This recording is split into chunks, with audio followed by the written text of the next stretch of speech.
Mummy जी, मैं किसी का अपमान नहीं करना चाहती, लेकिन मैं गलत का साथ भी नहीं दे सकती। बहू, तुम यहाँ क्यों आई? जाओ अपने कमरे में। शांति, और शांति इधर आ। ये रसोई जरा धुल दे और चूल्हा भी साफ कर देना। लेकिन माँ जी, मैंने तो थोड़ी देर पहले ही ये सब साफ किया है, और तभी अभी तो गंदे भी नहीं हुए हैं।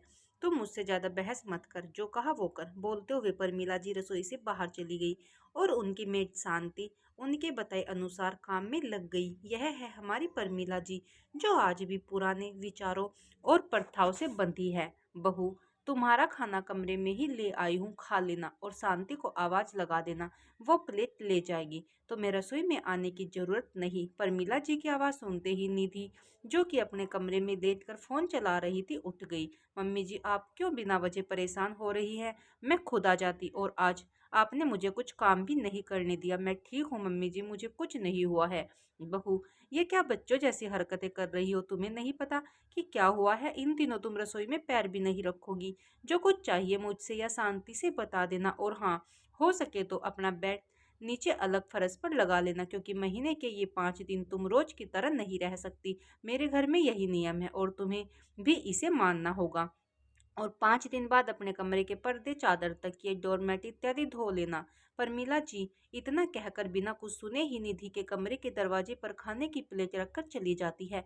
निधि को समझ नहीं आता है कि क्या कहें। आज के समय में भी पीरियड माहवारी को छुआछूत मानते हैं। एक तो पीरियड में होने वाले दर्द से वैसे ही उसका मूड खराब था। परमिला जी की बातों से जैसे कई गुना और बढ़ गया। वह खाने की थाली वहीं छोड़कर अंदर जाकर लेट गई। विशाल, निधि का पति, जब शाम को ऑफिस से आया तो उसने देखा खाने की थाली दरवाजे पर पड़ी है। उसे कुछ समझ नहीं आया। वो निधि को बुलाता हुआ अंदर गया तो देखा कि निधि लेटी हुई थी। क्या हुआ? ये खाने की थाली दरवाजे के बाहर क्यों रखी है?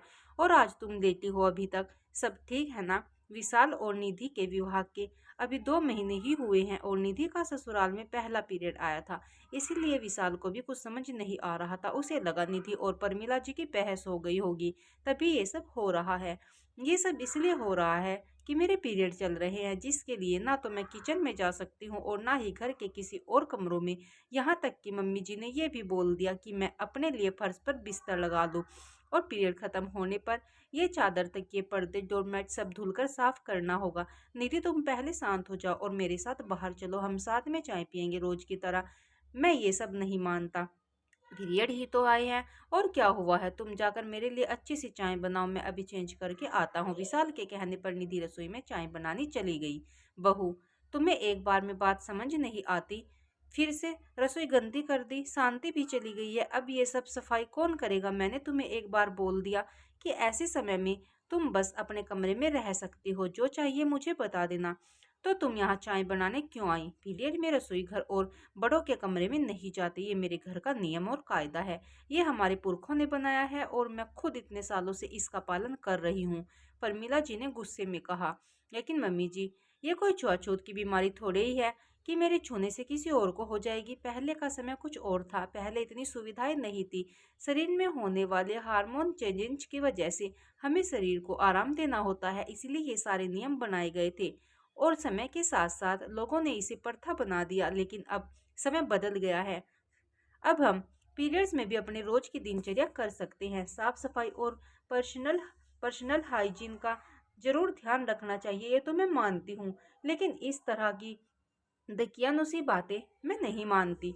तुम आजकल की लड़कियों को तो बड़ों की बातों का विरोध करने की आदत हो गई है। आधुनिकता के नाम पर बड़े बूढ़ों के बनाए नियम कानूनों की धज्जियां उड़ाते रहते हो। परमिला जी गुस्से में चिल्लाते हुए बोली। मम्मी जी, मैं किसी का अपमान नहीं करना चाहती, लेकिन मैं गलत का साथ भी नहीं दे सकती। माँ, निधि सही कह रही है।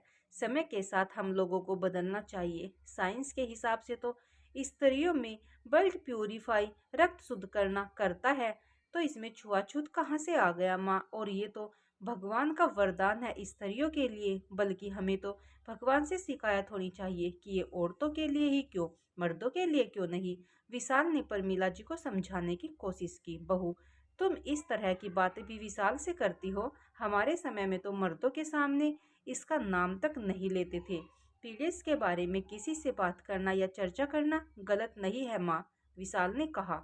तुम लोग कितने भी तर्क वितर्क कर लो, मैं इन सब बातों को नहीं मानती। और गुस्से में प्रमिला जी बाहर चली गई। लेकिन आज निधि को इस बात का सुकून मिल गया कि विशाल सही और गलत का फर्क समझते हैं। दोस्तों, आप अपना विचार बताएं कि क्या पीरियड्स को एक बीमारी के रूप में देखना सही है या जीवन का एक हिस्सा है, ये मानना सही है।